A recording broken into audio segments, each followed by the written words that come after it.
ಚೆನ್ನಪ್ಪ ಗೌಡ್ರಂದ್ರ ದೇವ್ರಂತ ಮನುಷ್ಯ, ಸುತ್ತ ಹತ್ತಳ್ಳಿಗೆ ಬೇಕಾದಂಥ ಮನುಷ್ಯ, ಹಾಲಿನಂಥ ಮನಸ್ಸು. ಅಂಥ ವ್ಯಕ್ತಿಗೆ ಯಾರೋ ಪಾಪಿಗಳು ಉಗ್ರವಾದ ವಿಷ ಬೆರೆಸಿದ್ದಾರೆ. ಚೆನ್ನಪ್ಪಗೌಡ ಸಾಯಬಾರ್ದಾಗಿತ್ತು, ಚೆನ್ನಪ್ಪಗೌಡ ಸಾಯಬಾರ್ದಾಗಿತ್ತು. ಏನೋ ಬಕೀರ, ದಾರಿಯಲ್ಲಿ ನಿಂತು ಒಬ್ಬನೇ ವಿಚಾರ ಮಾಡ್ತಾ ಇದೆಯಲ್ಲ, ಆಗಿದ್ದು ಆದ್ರೆ ಏನು? ಏನೂ ಇಲ್ರಿ. ಚೆನ್ನಪ್ಪಗೌಡ ಹೆಂಗಿದ್ರು, ಸುತ್ತ ಹತ್ತಳ್ಳಿಗೆ ಬೇಕಾದಂಥ ಮನುಷ್ಯ. ಯಾರೇ ಬಂದರೂ ದಾನ ಧರ್ಮ ಪರೋಪಕಾರದಾಗ ಎತ್ತಿದ ಕೈ ಇದ್ರು. ಅಂಥವ್ರು ಸಾಯಬಾರ್ದಾಗಿತ್ರಿ, ಅಂಥವ್ರು ಸಾಯಬಾರ್ದಾಗಿತ್ತು. ಹೌದು ನೋಡೋ ಬಕೀರ, ಚೆನ್ನಪ್ಪ ಗೌಡ ಅಂದ್ರೆ ಸುತ್ತ ಕಳ್ಳಿಗೆ ಬೇಕಾದಂಥ ವ್ಯಕ್ತಿ, ದೇವರೊಂದು ಮನುಷ್ಯ. ಅಂತ ಒಂದು ಒಳ್ಳೆ ವ್ಯಕ್ತಿಗೆ ಯಾರು ವಿಷ ಹಾಕಿರ್ಬೇಕು? ಯಾರು ಹಾಕ್ಯಾರು? ನಿನಗೆ ಯಾರ ಮೇಲಾದರೂ ಅನುಮಾನ ಐತೇನು? ನನಗೆ ಪೂರ್ತಿ ಅನುಮಾನ ಬರಾಕತ್ಯದ. ಯಾರ ಮೇಲೆ? ಆ ಮನೆಗಳಲ್ಲ, ಲಲಿತನೇ ವಿಷ ಹಾಕಿರಬೇಕು ಅನಿಸ್ತದೆ ನನಗೆ. ಅಂತ ಹುಡುಗಿ ಅಲ್ಲ ಅವಳು, ಪಾಪ ಒಳ್ಳೆ ಹುಡುಗಿ. ಹೌದ್ರಿ ಸರ್ಪಂಚ, ಹುಡುಗಿ ಎಲ್ಲ ಒಳ್ಳೇದೇ ಇತ್ತು. ಆ ಒಳ್ಳೆ ಹುಡುಗ ಒಬ್ಬವ ಬದ್ಮಾಸ ಹುಡುಗ ಗಂಟು ಬಿದ್ದಾನ. ವಿಷ ಹಾಕಿದವನಿಗಿಂತವನ ಅಂತ ಊರಾಗ ನನಗೆ ಮೊದಲ ಗೊತ್ತಾಗಬೇಕ್ರಿ.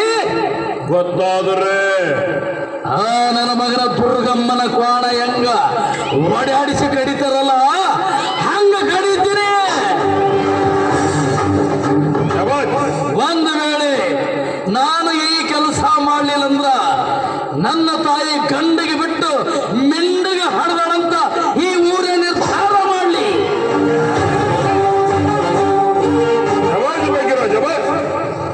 ಆ ಟೈಮ್ನಾಗ ನಾನು ನಿನಗೆ ಹೆಲ್ಪ್ ಮಾಡ್ತಾ ಇರ್ತೀನಿ. ನೀವು ನನಗ ಹೆಲ್ಪ್ ಮಾಡ್ತೀರಿ, ನೀವು ಖಾಲಿ ಇರ್ಬೇಕಲ್ಲ.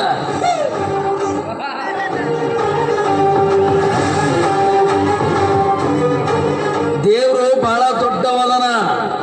ಯಾವ ಹೊತ್ತಿನಾಗ ಯಾರ್ಯಾರಿಗೆ ಯಾವ ಪರಿಸ್ಥಿತಿ ತರ್ತಾರಂತ ಹೇಳಕ್ಕಾಗಲ್ಲ. ಹುಷಾರಿಂದ ಬಾಳ ಮಾಡಬೇಕು ನಮ್ಮ ಊರಲ್ಲಿ. ನೀನಾಡೋ ಮಾತು ನೋಡ್ತಾ ಇದ್ರೆ ನಮ್ಮ ಕಡೆನೆ ತಿರುಗುತ್ತಾ ಇದೆ. ಅಂದ್ರೆ ಈ ಊರಾಗ ನನ್ನ ಜೊತೆ ದುಶ್ಮನಿ ಕಟ್ಕೋತೀನಿ.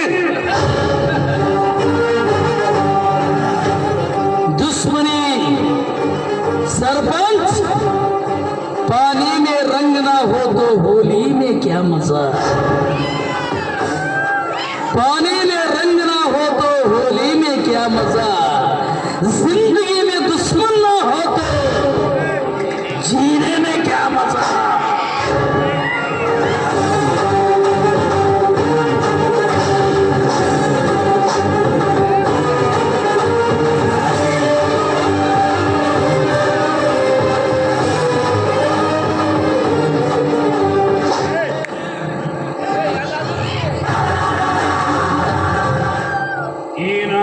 ಇಷ್ಟೆಲ್ಲ ಮಾತಾಡಬೇಕಾದ್ರೆ ಇವ ಗ್ಯಾರಂಟಿ ನಾನು ಹೆಣ ಹಾಕ್ತಾನೆ. ಮಗನ ಚೆನ್ನಪ್ಪ ಗೌಡನೇ ಕೊಲೆ ಮಾಡಿದವನ್ನ ಇವನು ಕೊಲೆ ಮಾಡೋದೇನು ದೊಡ್ಡ ಮಾತು?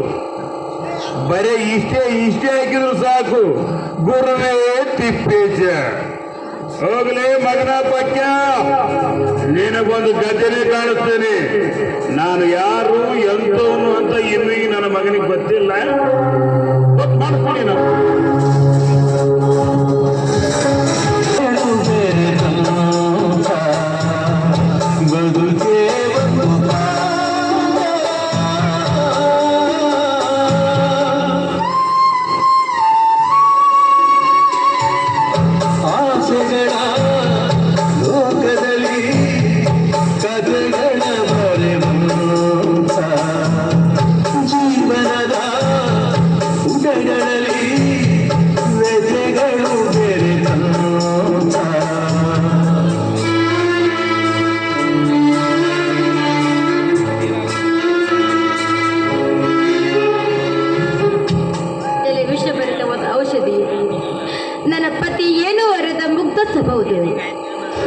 ಅವರನ್ನು ಸೆಳೆದು ಹಾಕಿ ನನ್ನನ್ನು ಕೂಡ ಸೆಳೆದು ಸ್ವರ್ಗದಲ್ಲಾದರೂ ನಮ್ಮಿಬ್ಬರ ಒಂದುಗೂಡಿಸು.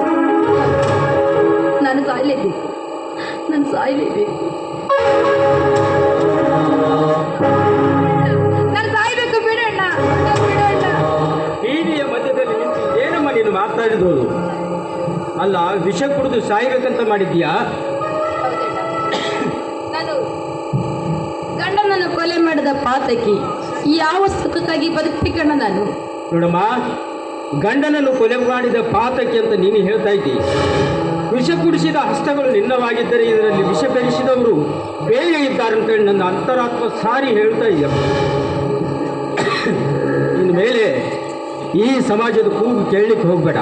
ನನ್ನ ಆಸ್ಪತ್ರೆಯಲ್ಲಿ ನನ್ನ ತಂಗಿಯಾಗಿ ನಾನು ಜೋಪಾನ ಮಾಡ್ತೇನೆ. ಇನ್ನು ಮೇಲೆ ಯಾವುದಕ್ಕೂ ವಿಚಾರ ಮಾಡಲಿಕ್ಕೆ ಹೋಗಬೇಡಮ್ಮ.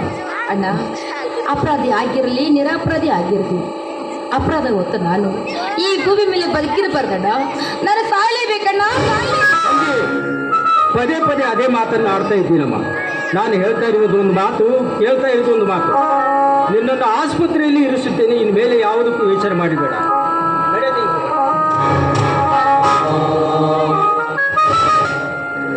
ನಮ್ಮ ನೀನು ಗರ್ಭಿಣಿ ಏನಮ್ಮ ತಂಗಿ? ಹೌದಣ್ಣ. ಈ ವಿಷಯ ನಿನ್ನ ಮನೆಯಲ್ಲಿ ಯಾರಿಗೂ ಗೊತ್ತಿಲ್ಲವೇನಮ್ಮ?